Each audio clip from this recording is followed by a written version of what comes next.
আসসালামু আলাইকুম রহমতুল্লাহ। বুঝলাম না, ঝিনাইদহে বিএনপি জামাতের সংঘর্ষে আহত 20 জন। বুঝলাম না কাহিনি। বিএনপিতে মারামারি হচ্ছে সারা বাংলাদেশে বিভিন্ন জায়গা, দুই গ্রুপের সংঘর্ষ। যুবদল বিএনপিতে সংঘর্ষ, নিজেদের মধ্যে অন্ধ দলে অনেকে মারা যাচ্ছে, নিহত হচ্ছে। তাহলে এখানে জামাতের সাথে মারামারি করার দরকার কি?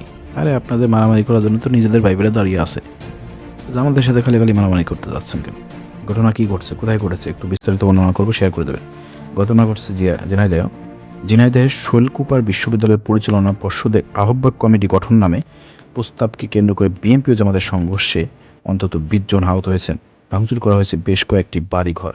দেখেন, সূত্রপাত হচ্ছে ঝিনাইদহের শৈলকুপায় বিদ্যালয়ের পরিচালনা পর্ষদের আহ্বায়ক কমিটি গঠনকে কেন্দ্র করে হচ্ছে এই ঝামেলা।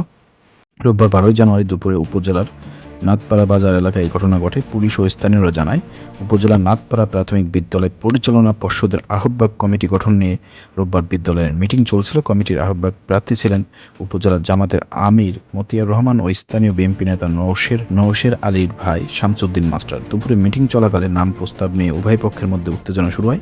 এক পর্যায়ে উভয় পক্ষের লোকজন দেশীয় অস্ত্র নিয়ে সংঘর্ষের জড়িয়ে পড়ে। এতে অন্তত 20 জন আহত হয়। ভাঙচুর করা হয় বেশ কয়েকটি বাড়িঘর ও দোকানপাট। খবর পেয়ে পুলিশ ঘটনাস্থলে পৌঁছালে পরিস্থিতি নিয়ন্ত্রণে আনে। আহতদের উদ্ধার করে শৈলকুপা উপজেলা স্বাস্থ্য কমপ্লেক্সে ভর্তি করা হয়েছে। এলাকায় উত্তেজনা থাকায় পুনরায় সংঘর্ষ এড়াতে পুলিশ মোতায়েন করা হয়েছে। শৈলকুপা থানার ভারপ্রাপ্ত কর্মকর্তা ওসি মাসুম খান বলেন, ফের সংঘর্ষ এড়াতে ওই এলাকায় বিপুল সংখ্যক পুলিশ মোতায়েন করা হয়েছে।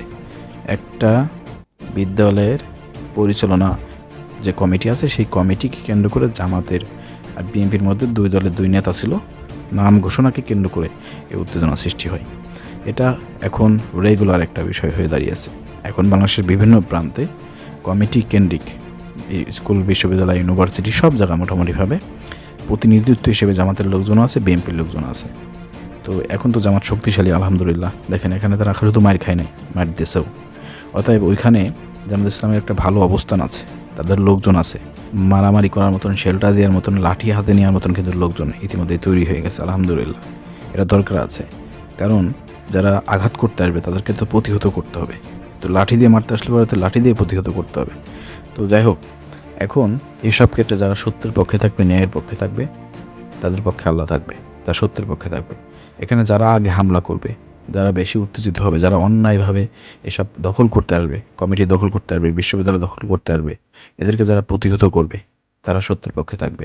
তবে এখানে আমি যেটা মনে করি যে, যখন নাম ঘোষণা করা হয়েছে, এখানে নাম ঘোষণা করার চাইতে এখানে লটারির মাধ্যমে হোক, ভোটাভুটির মাধ্যমে হোক, এটা সমাধান করা উচিত ছিল। যেহেতু এখানে দুই পক্ষের লোক ছিল, ভোটাভুটির মাধ্যমে এটা করতেন।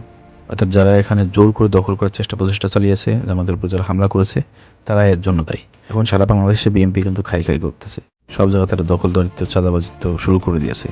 তবে এক্ষেত্রে আমার কাছে মনে হচ্ছে কি জানেন, এখানে বিএনপি সিন্ডিকেটটা বেশি করেছে, বিএনপি এখানে ঝামেলাটা বেশি করেছে।